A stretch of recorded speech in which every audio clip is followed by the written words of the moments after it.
Hi, hello. Welcome to the episode of Isaiah's Newsstand. It's your host, Isaiah Edwards. The date is August the 13th, 2023. Hopefully, this episode finds you well, in good spirits, and high hopes. As for me, I'm doing pretty good. Feeling pretty good.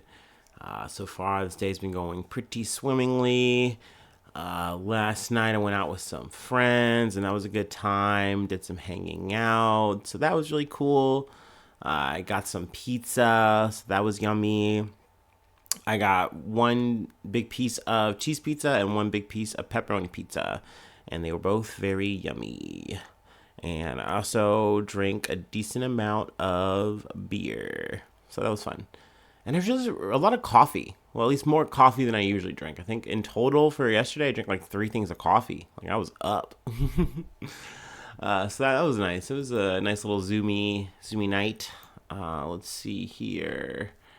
Yeah, I won't keep you too long today. Hopefully, that's the plan anyway. Um, da da da da da. Go ahead and spark this up. Woohoo! Woo!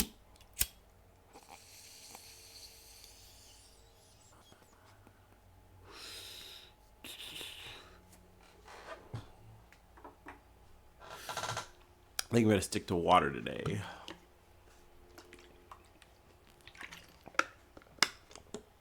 Okay. Um. From USA Today. House explosion damages homes in Pennsylvania, leaves four dead, three injured, and one missing.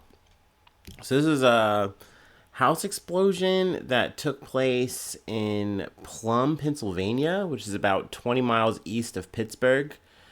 They don't have like any cause yet on what happened, but four people are dead, three were injured, and one is currently missing.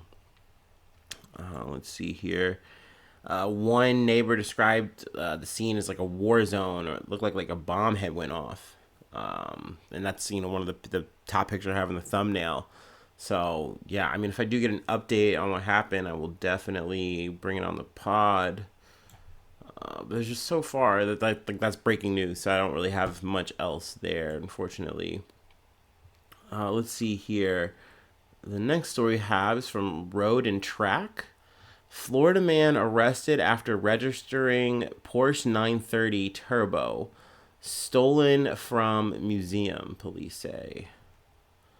A Florida man was arrested on fraud charges in July after allegedly registering a 1977 Porsche 911 Turbo.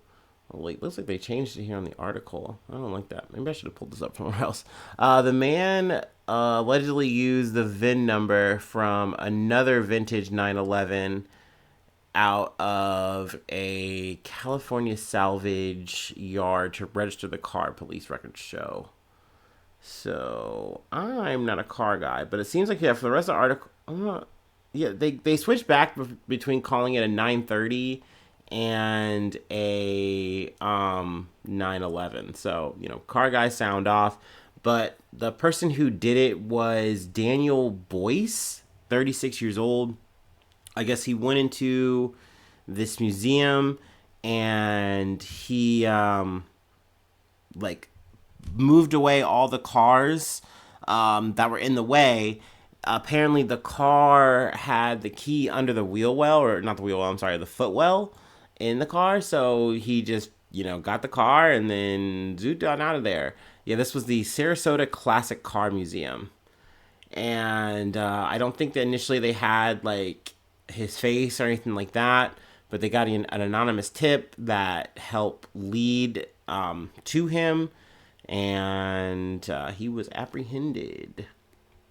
Let's see here. He was spotted with the car at a warehouse, and he had kept pictures of the phone, like on his phone, of like where the car was, like what the location and everything. So they were able to use that once they got a warrant to get on his phone, and yada. More or less, he is slated to for arraignment on September of 2022. I think he is held without bond right now in Sarasota County Jail. So that's not the move. But I mean, at the same time, it's a very interesting little caper. Yeah, that's weird. I don't like anything from off sites, but I know the other one I was going to use references Road and Track, so I was like, I'll just use the source then, I guess. But it looks like they just kind of threw this up. Sorry about that. All right. We have one more main story to cover before I let you go. From Kron, Travis Scott concert in Rome leaves at least 60 injured. Let's see. More than 60 concertgoers were injured during a performance by Houston rapper Travis Scott in Rome on Monday, marking another instance a show by the rapper has descended into dangerous chaos. Scott released his latest album, Utopia, on July 28th, as well as a film entitled Circus Maximus. The show in Rome was the first of a reported upcoming U.S. and European tour. According to multiple sources, Scott was performing in front of about 60,000 to 70,000 people at Circus Maximus, a historical site in the Italian capital, when someone started spraying the crowd with pepper spray. It's unclear if the person deploying the pepper spray was a security guard or another member of the crowd. At least 60 people required medical attention due to the pepper spray. Also, a 14-year-old was trying to see the show for free, and in his attempt to like scale a false wall, he was injured. So add that to the list. And the cherry on top of this performance, so all this fucking shit happens. Travis Scott brings out Ye, formerly known as Kanye West. This is his first performance since a string of anti-Semitic tirades on the podcast and social media last year. So yeah, we've talked about Kanye West a pretty decent amount on the pod. Also a little bit more so on the Patreon. Luckily he's died down a lot, and I'm very glad about that. Hopefully he's just gonna stick more to the music, but who knows? At this point, I really don't care that much. My focus more or less for this was the injuries. I kind of still don't know how I feel about it, because I'm upset that like, hey man, like all this shit just happened with your Astroworld concert. People literally died there, 10 people to be exact. And you just more or less beat the charges, and you were able to go back on tour. And first he caught some static because he was trying to go to Egypt, and they turned him down. They turned down him and Live Nation, which is aware, because it's like, hey, it wasn't just Travis Scott. That's something I said before too. It's just as much the production team that was doing the security, or paying the security, all this kind of shit. That's important. That's relevant. But I mean, Travis Scott does have a history of this shit in terms of just like having like really rowdy ass shows, not really telling anybody to stop and chill. And I feel like the Astroworld thing was like a big milestone marker. I noticed a lot more artists in hip hop being like, yo, if this shit is getting too crazy, if someone gets knocked down, whatever, we're going to stop the show right now. Like, and I do feel like that was a sea change. That was important, that people really noticed that. And for Travis Scott to maybe come back and, I don't know, maybe have the same kind of lack of awareness is maybe concerning to me. But that being said, you can't control, pepper spray getting pulled out. But once again, I don't know the details. This is still like a fresh story. But yeah, I don't know. It feels kind of mid anyway. Like I said, you guys, if you listened to the previous episode, I talked about the Utopia album.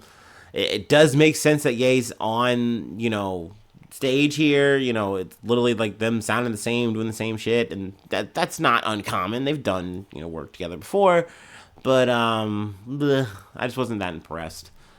But let's see here. That's more or less all we have. I know I'm kind of cutting it shorter than usual. There was another story here. I'm not sure if I want to like go deep on, just because we already covered like another migrant situation, but just real quick, I'll read the headline. From KSL.com, 6 die as Britain-bound migrant boat capsizes in Channel. 6 people died after a migrant boat trying to cross the Channel from France to Britain capsized early on Saturday, and another 2 people were possibly missing, French authorities said. Also, just kind of an update on the Hawaii fire situation in Maui. I believe the death tolls rocketed up to like I think like 100 or so. So that's obviously really sad, really unfortunate. Uh, what else is going on too? I know Niger, the whole coup situation. We've talked about that. It's now about a month old. There is updates, but at the same time, not really. Like Mohamed Bazoum, the former, I feel you gotta say former at this point, president, he is still being detained. More or less, the military, they're calling it a junta now, so that feels like that ink is drying there. Um, but I mean, there's a coalition, the ECOWAS. Essentially, it's like an African, country coalition. Initially they were talking tough, like, hey, if you guys don't um, turn over power by this deadline, we're gonna do military action. And it doesn't look like that's the case. Now they're like, oh no, let's actually try to do diplomacy. So that's what that is. And there might be another Trump indictment down the pipe from Georgia.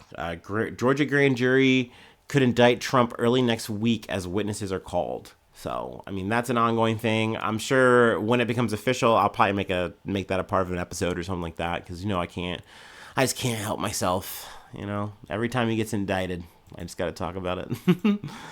All right, that's more or less all we have for the day. Yeah, still really short, a little roundup for the weekend. So yeah, thanks so much for tuning in. Thanks so much for being a friend, and hopefully I see you soon for some more good news. I love ya. Bye bye. Mwah.